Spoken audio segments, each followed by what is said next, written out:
हरे कृष्णा, राधे राधे भक्तों। जय करवा चौथ मैया की। करवा चौथ के व्रत पूजन में सुहाग की थाली, जिसे हम सासू जी के बायने की थाली भी कहते हैं, वह कैसे सजाई जाती है, उसमें क्या क्या रखा जाता है। सासू जी अगर दूर रहती हैं तब हम क्या करेंगे।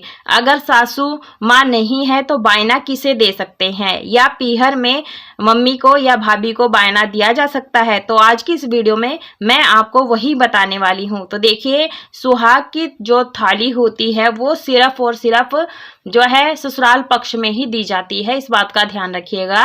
तो देखिए, कई भक्त का कमेंट भी आ रहा था कि दीदी हम जो बायना होता है उसका क्या करेंगे हम, तो उसी के बारे में ये वीडियो है। रिक्वेस्टेड वीडियो है तो इसलिए आप भी जरूर देखिएगा, क्या पता आपके भी मन में यही सवाल आ रहे हों। तो देखिए, एक हम थाली ले लेंगे। सुहाग थाली में सजाने के लिए सबसे पहले हम एक थाली लेते हैं, उसमें आप साड़ी या सूट ले सकते हैं। यदि आपकी सासू माँ साड़ी पहनती है तो आप साड़ी ले सकते हैं, या फिर आप सूट ले सकते हैं। यदि आपकी सामर्थ्य साड़ी या सूट रखने की नहीं है तब आप ब्लाउज पीस या चुनरी भी ले सकते हैं, और यदि वो भी नहीं ले सकते हैं तो आप इस तरह से एक छोटा सा रुमाल भी रख सकते हैं। ये मैंने आपको बताया है। देखिए, ध्यान रखिएगा, नीला काला ये कलर आपको नहीं रखना है। आपने शुभ कलर लेने हैं, लाल पीले हरे ले सकते हैं, काले नहीं लेने हैं। उसके बाद में सुहाग का सामान दिया जाता है, यानी लाल चूड़ियां ले सकते हैं आप, और मेहंदी की कोन, आप सूखी मेहंदी भी दे सकते हैं और कोन भी दे सकते हैं। और आप इस तरह से फैंसी कड़े आते हैं वो भी आप इस तरह से दे सकते हैं। तो ये आपका सामर्थ्य है कि कैसा आप सुहाग का सामान बढ़ा या घटा सकते हैं। और सिंदूर, सूखा सिंदूर जरूर से दीजिएगा। लिपस्टिक हो तो वो दे दीजिएगा। आप चाहें तो 16 श्रृंगार की प्रॉपर सामग्री भी दे सकते हैं, नहीं तो 5-7 जितनी चाहे आप उतनी सामग्री दे सकते हैं। बिंदी, काजल, सिंदूर ये मुख्य रूप से देनी चाहिए। आप यहाँ पर चांदी की बिछिया, पायल भी दे सकते हैं, तेल भी दे सकते हैं, कंघा भी दे सकते हैं। इस तरह से आप सामग्री रखें। और जो भी हम बायना रखते हैं उसमें दक्षिणा जरूर से रखनी चाहिए। आप 151, 101 रुपये, 21 रुपये, जैसी भी आपकी सामर्थ्य हो आप वैसा रख सकते हैं। तो देखिए भक्तों, ये जो सारी सामग्री होती है वो आप चौकी के पास रख करके, जहाँ करवा चौथ माई का पूजन करेंगे वहीं पर रख करके ही इस पूजन को करें, बायना निकालें। और यहाँ पर ऋतु फल जो भी हो आपके पास वो आप ले सकते हैं। और मिठाई में आप दूध से बनी हुई मिठाई ले सकते हैं, या फिर लड्डू, मिठाई, बताशा कुछ भी रख सकते हैं, लेकिन ये जरूर से रखना चाहिए।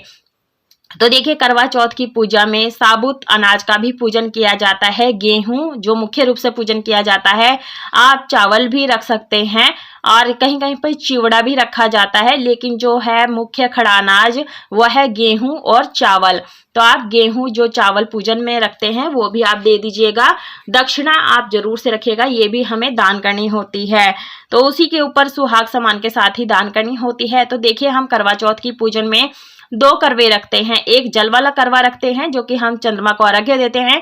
दूसरा करवा जो होता है वो बायने के रूप में दिया जाता है। तो मिट्टी का करवा मैंने लिया है, और टोटी को हमने ढक दिया है, और इसके ऊपर देखिए चीनी और एक बर्फी रखी है। साथ में मैंने यहाँ पर खील बतासे से भर दिया है।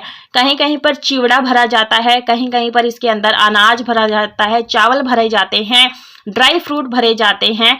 तो जैसा जो आप भरना चाहें वो भर करके आप दे सकते हैं। कहीं कहीं पर मीठा खांड का जो करवा होता है वो भी दान किया जाता है, तो आप वो भी कर सकते हैं। तो इस तरह से रख सकते हैं। देखिए भक्तों, जिनकी सास नहीं होती हैं, अगर होती हैं तो वो ये बायना अपनी सास को सूर्य ढलने से पहले पहले दे करके उनसे आशीर्वाद ले ले। और देखिए, किसी किसी के यहाँ पर आज के दिन पक्की रसोई बनाई जाती है और कच्ची रसोई बनाई जाती है। कच्ची रसोई यानी कढ़ी चावल, सब्जी रोटी बनाई जाती है, और किसी के यहाँ पर हलवा, पूड़ी, गुलगुला ये सभी चीजें बनाई जाती हैं। तो वो खाना भी आप जरूर से रखें।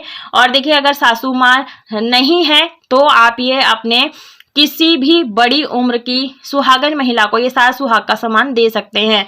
और यदि आपकी जो सास दूर रहती हैं और आप नहीं दे पाते हैं तो आप इसमें ज़्यादा से ज़्यादा सूखा सामान रखें, ड्राई फ्रूट वगैरह रख सकते हैं, दक्षिणा रख सकते हैं। और अगर आपकी सास है ही नहीं तो आप किसको देंगे। तो आप जिस भी महिला को एक बार आप सुहाग का सामान दे देते हैं तो उसे हर बार यानी हर बार करवा चौथ के दिन ये बायना आपने उसी लेडीज को देना है। और देखिए अब जान लेते हैं कि जब भी हम कोई बायने वाली चीज निकालते हैं उसे अपने आंचल में जल लेकर के 3 बार मिनस देते हैं। तो मिनस करके ही और जो है चुचकार करके ही इन सामग्रियों को दिया जाता है। और देखिए भक्तों, ये अब भी एक सवाल ये आएगा कि क्या हम अपने मायके में अपनी भाभी को या अपनी मम्मी को ये सामान दे सकते हैं? तो जी नहीं, बिल्कुल नहीं दे सकते हैं। ये जो सुहाग भाग के लिए हम व्रत रखते हैं, ये जो सुहाग का सामान होता है, ये ससुराल पक्ष में ही दिया जाता है। आई होप आपको यह बायना निकालने वाली विधि पसंद आई होगी। वीडियो पसंद आई तो वीडियो को लाइक शेयर सब्सक्राइब जरूर से करें। कमेंट बॉक्स में जय माता रानी अवश्य